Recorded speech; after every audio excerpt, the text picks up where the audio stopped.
Having lost the political argument, leftists are desperately clinging to this idea that they have the monopoly on cool, and that no countercultural movement could ever be created by the right. In fact, I've never seen so many members of the lefty Twitterati so triggered as when I tweeted, "Conservatism is the new counterculture."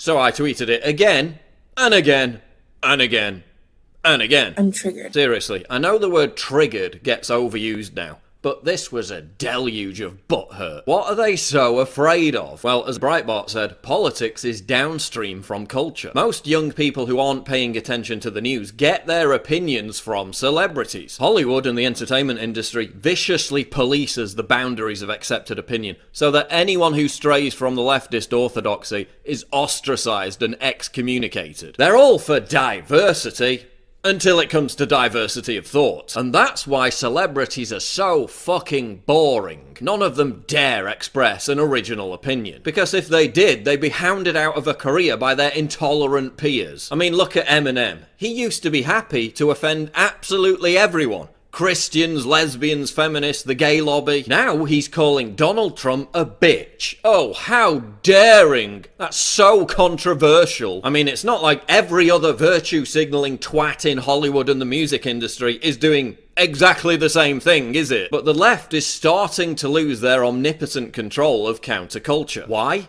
Well, counterculture used to be intrinsically leftist because the right had political power. It was a natural counterbalance. But up until very recently, the right had been getting its ass kicked in the culture war for decades. So now we have a whole new generation emerging who have no memory whatsoever of the right being in political power or having any dominance in the culture war. All they've experienced is the left's total domination of the culture war and their intellectual intolerance of anyone who goes against the grain. So for teenagers and 20-somethings, all they've ever known is having dominant culture fed to them by the left. So it comes down to this. You can't be the dominant culture and the counterculture. That's why conservatism, or a particular brand of it, is becoming the new counterculture. It's a natural progression. And you can see this new phenomenon beginning to emerge when you look at Generation Z. Teenagers born after the year 2000 are the most conservative generation since World War II. 14% of 14 and 15-year-olds said they had a conservative outlook, compared to 2% of millennials and just 1% of Gen Xers. That's a huge difference, and it's only going to grow. We're red-pilling Generation Z. The tsunami of positive messages I get from teenagers every single day telling me about how it was my videos that turned them from being a social justice warrior, a Black Lives Matter supporter,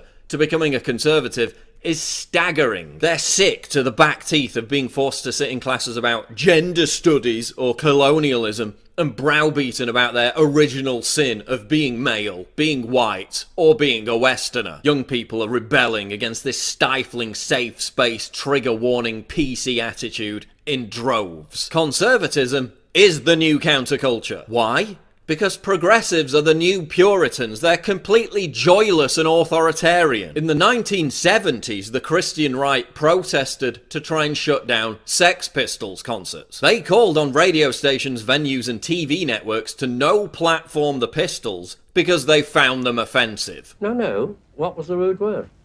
Shit. In 2017, it's the politically correct obsessed left that campaigns and riots to no platform and shut down conservatives for being offensive. The right-wing temper tantrum over the Sex Pistols back in the 70s only made the Pistols more taboo, more avant-garde, and therefore more counterculture. And we're seeing the same effect now, only in reverse. What happened after the Berkeley riots? Milo's book sales surged by over 12,000%, with the book having already skyrocketed to #1 on Amazon because the left had a temper tantrum. Your joyless, censorious, puritanical persecution of Milo is exactly what's turned him into a complete rock star. After his Twitter ban, Milo became more counterculture than ever before, because Silicon Valley doesn't represent the counterculture. It's been in place so long now that it's the new establishment. Conservatism is the new punk rock, and you've only got yourselves to blame, You complete idiots. And obviously I don't mean conservatism like Mitch McConnell conservatism. I'm not talking about old establishment Republicans. If you prefer, you can think of it as cultural libertarianism. But whatever you want to call it, this is the new counterculture. Everything that the left had has gone completely stagnant. This is the only countercultural movement that's definable, that's going anywhere, that resonates with anyone. And that's why the regressive left is terrified. Oh yeah, and don't come at me with a bunch of obscure movements within music or popular culture to try and debunk me, okay? Barely anyone has ever heard of those movements. We're the ones who are resonating. The other thing is, I don't know what it is about this profile image, but it triggers the holy hell out of leftists. I was actually going to change it for 2017, but after I saw how much they can't stand it, I'm keeping it forever.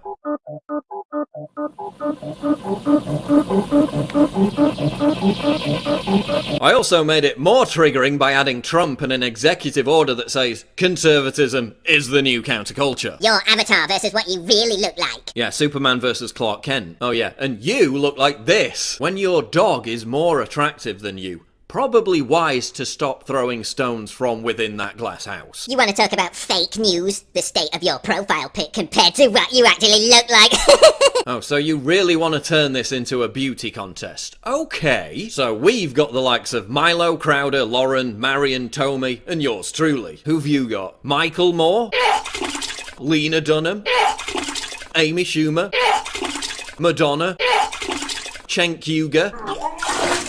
Yeah, good luck with that. Studies show that conservatives are more attractive, and that's another reason why we're taking over the counterculture. Because no matter how much you try and make it that way, being fat and ugly isn't cool. Studies also show that 92% of left-wing activists live with their parents and 90% are single. In other words, leftists are statistically far more likely to be complete losers who spend all day masturbating alone in their mom's basements.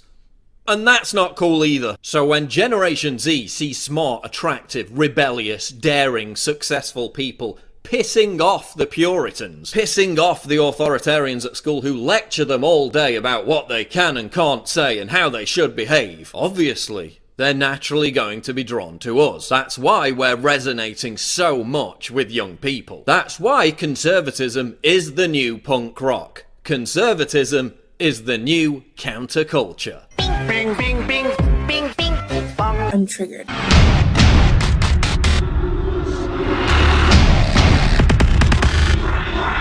What?